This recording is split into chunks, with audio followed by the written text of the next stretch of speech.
अस्सलामु अलैकुम प्यारे दोस्तों, सोशल मीडिया पर एक खबर बहुत तेज़ी के साथ वायरल हो रही है कि जर्मनी की एक लड़की ने इमाम हुसैन के बारे में कुछ उल्टी सीधी बातें बोली और गंदे अल्फाज का इस्तेमाल किया और उनके शान में गुस्ताखी करी। फिर उसके बाद में उस लड़की पर अल्लाह तबारक व तआला का ऐसा अजाब नाजिल हुआ कि सभी देखने वाले हैरान रह गए। तो दोस्तों, आप इस वीडियो को पूरा आखिरी तक लाजमी देखें और इमाम हुसैन से मोहब्बत करने वाले इस वीडियो को एक लाइक करें और कमेंट बॉक्स में या हुसैन ज़रूर लिखें। मेरे प्यारे दोस्तों, इमाम हुसैन कोई छोटी हस्ती नहीं है कि कोई भी उनके बारे में कितनी भी गंदी बातें बोल करके और कितनी बड़ी बातें बोल करके यूं ही निकल जाए। अल्लाह तबारक व तआला उसके ऊपर अजाब ज़रूर नाजिल करता है, क्योंकि अल्लाह ताला इमाम हुसैन से बहुत ज़्यादा मोहब्बत करता है और उनकी शान में गुस्ताखी अल्लाह ताला को बर्दाश्त नहीं है। करबला के मैदान में जो हुआ वो अल्लाह ताला ने इमाम हुसैन का इम्तिहान लिया। उसके बाद में करबला वालों पर भी खौफनाक अजाब नाजिल हुआ। लेकिन दोस्तों, अब इस लड़की ने, जो जर्मनी की रहने वाली है, इसने इमाम हुसैन के बारे में बहुत गंदी बातें बोली, ऐसी बातें बोली जिसका जिक्र हम अपनी जुबान से नहीं कर सकते, क्योंकि ऐसी बात को बोलना भी हम गवारा नहीं समझते। भले ही हम वीडियो में आप लोगों को बताने के लिए ही क्यों नहीं बोल रहे हैं, लेकिन फिर भी हम उस बात को नहीं दोहरा सकते।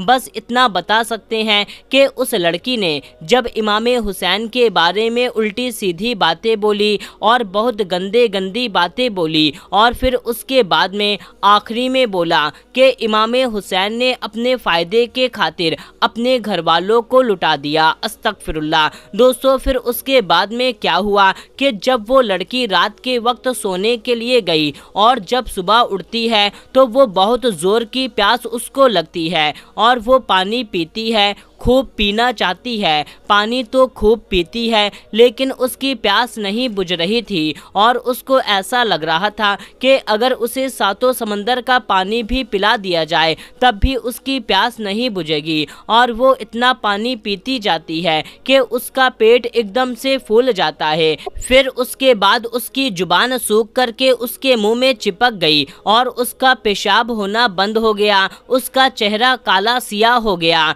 जो गोरे चेहरे वाली खूबसूरत चेहरे वाली लड़की थी, आज उसका चेहरा एकदम काला सियाह पड़ चुका है और वो बदसूरत बन गई है। उसकी ऐसी हालत हो चुकी है कि वो ना जी पा रही है और ना ही उसको मौत आ रही है। उसको इतना ज़्यादा दर्द है कि उसे समझ में नहीं आ रहा कि उसके साथ में क्या हो रहा है। वो इतना ज़्यादा मजबूर हो गई है कि वो ना किसी को कॉल करके अपने पास बुला सकती है और ना ही किसी से वो मदद ले सकती है और ना ही वो खुद अपने पैरों से चल करके कहीं जा सकती है। बस वो ऐसे ही अपने बिस्तर पर पड़ी हुई है और उसके साथ ऐसी हालत हो रही है और वो इस सोच में डूबी हुई है कि उसके साथ में इतनी बुरी हालत कैसे हो गई। जब वो इस सोच में डूबी हुई थी तभी उसको याद आया कि हाँ, उसने इमाम हुसैन के बारे में क्या बोला था। उसके बाद में ही उसके ऊपर से ये सब अजाब नाजिल हुआ।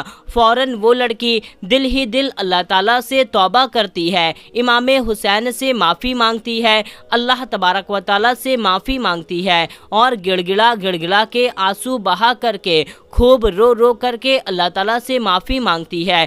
तो अल्लाह ताला भी उसको माफ़ कर देता है और वो वहीं पर उसी हालत में उसी तरीके से वो ठीक होने लगती है। उसकी जुबान में जान आने लगती है और उसको खूब पेशाब होने लगती है और उसका जो चेहरा सियाह हो चुका था फिर से पहले की तरह खूबसूरत होने लगता है।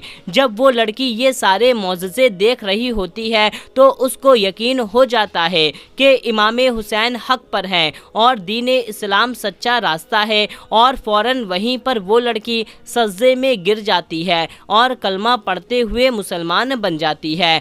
दोस्तों, इमाम हुसैन को करबला के मैदान में शहीद किया गया। ये सिर्फ صرف اللہ تبارک و تعالیٰ کا امتحان تھا، ورنہ جو چھری حضرت ابراہیم علیہ السلام کے بیٹے حضرت اسماعیل علیہ السلام پر نہ چلی تو سوچیں کہ وہ ہمارے پیارے نبی صلی اللہ تعالیٰ علیہ وسلم کے نواسے جو اللہ کے محبوب ہیں، ان کے نواسے پر وہ خنجر کیسے چل سکتا ہے۔ دوستو، لوگ کہتے ہیں کہ امام حسین کی کسی نے مدد نہیں کی۔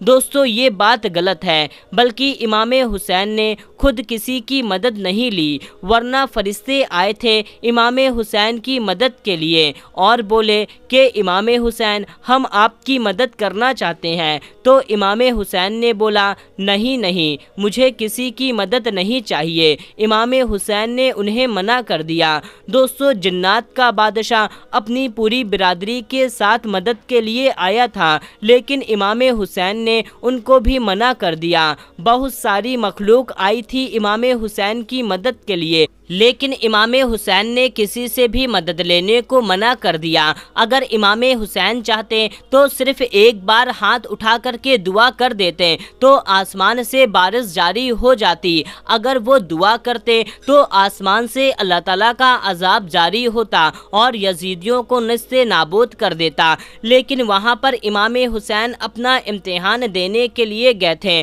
اور امت کو یہ سکھانے کے لیے گئے تھے کہ کوئی بھی کیسے بھی حالات ہو، نماز کسی حال میں مت چھوڑنا، حق کا راستہ کبھی مت چھوڑنا، ظالم کے ہاتھ کبھی بیعت مت کرنا۔ اگر امام حسین مدد کے لیے پکار دیتے تو کربلا کا میدان ایسے کھچا کھچ بھر جاتا کہ وہاں پر پیر رکھنے کی بھی جگہ نہ ہوتی، لیکن امام حسین نے کسی کی بھی مدد لینا گوارا نہ سمجھا اور کربلا کے میدان میں اپنے گھر والوں کے ساتھ شہید ہونا پسند کیا اور اپنے امتحان میں کامیاب ہو گئے، اللہ کو راضی کر لیا۔ جس وقت امام حسین کو شہید کیا گیا اس وقت زمین و آسمان بھی خون کے آنسو روئے تھے۔ دوستو، جس نے امام حسین کو شہید کیا تھا اس کے بعد میں دوسرے دن اس کا چہرہ کالا پڑ جاتا ہے، اس کی پیٹ کی اتنیاں کٹ کٹ کے باہر نکلنے لگتی ہیں اور اس کو ایسی پیاس لگتی ہے کہ وہ کتنا بھی پانی پی لے اس کی پیاس نہیں بجھتی۔ جن لوگوں نے امام حسین کو شہید کرنے میں، ان کے گھر والوں کو شہید کرنے میں ساتھ دیا تھا، ان سبھی کا چہرہ کالا پڑ جاتا ہے اور ہر کوئی نہ کوئی امراض میں مبتلا ہو جاتا ہے۔ اس کے بعد کئی برس کے بعد ایک شخص جس کا نام مختار ہوتا ہے، وہ اپنی فوج جمع کر کے امام حسین کے خون کا بدلہ لینے کے لیے نعرہ لگا دیتا ہے۔ اس کے بعد وہ اپنے لشکر کے ساتھ کوفے پر حملہ کرتا ہے اور جو شخص امام حسین اور ان کے گھر والوں کو شہید کرنے میں شامل ہوتا ہے سبھی کو قتل کر دیتے ہیں، اور جس شخص نے امام حسین کو شہید کیا تھا اس کا چاروں ہاتھ پیر کٹوا دیتے ہیں، پھر اسے سولی پر لٹکا دیتے ہیں اور پھر اسے آگ میں جھونک دیتے ہیں۔ دوستو، یہ جو مختار ہوتا ہے یہ پہلے صحیح اور نیک انسان ہوتا ہے، پھر جب بعد میں امام حسین کے خون کا بدلہ لے لیتا ہے تو اس کے اندر اتنا تکبر اور گھمنڈ آ جاتا ہے کہ یہ بعد میں نبی ہونے کا دعویٰ کر دیتا ہے، جس سے یہ فاسق اور کافر ہو جاتا ہے، کیونکہ ہمارے نبی کریم صلی اللہ تعالیٰ علیہ وسلم نے آج سے 1400 سال پہلے ہی فرما دیا کہ میں آخری نبی ہوں اور میرے بعد کوئی نبی نہیں آئے گا۔ تو میرے پیارے دوستو، حسین زندہ ہے دستور زندگی کی طرح، شہید مرتا نہیں عام آدمی کی طرح، یزید ڈوب گیا شام کے اندھیرے میں، حسین پھیلے ہیں دنیا میں روشنی کی طرح، اللہ اکبر۔ تو میرے پیارے دوستو، آپ اس ویڈیو کے کمنٹ باکس میں یا حسین لبیک یا حسین ضرور کمنٹ کریں اور اس ویڈیو کو جتنا زیادہ ہو سکے اتنا زیادہ اور بھی لوگوں تک شیئر کر دیجئے۔ ملتے ہیں تب تک کے لیے، السلام علیکم، اللہ حافظ۔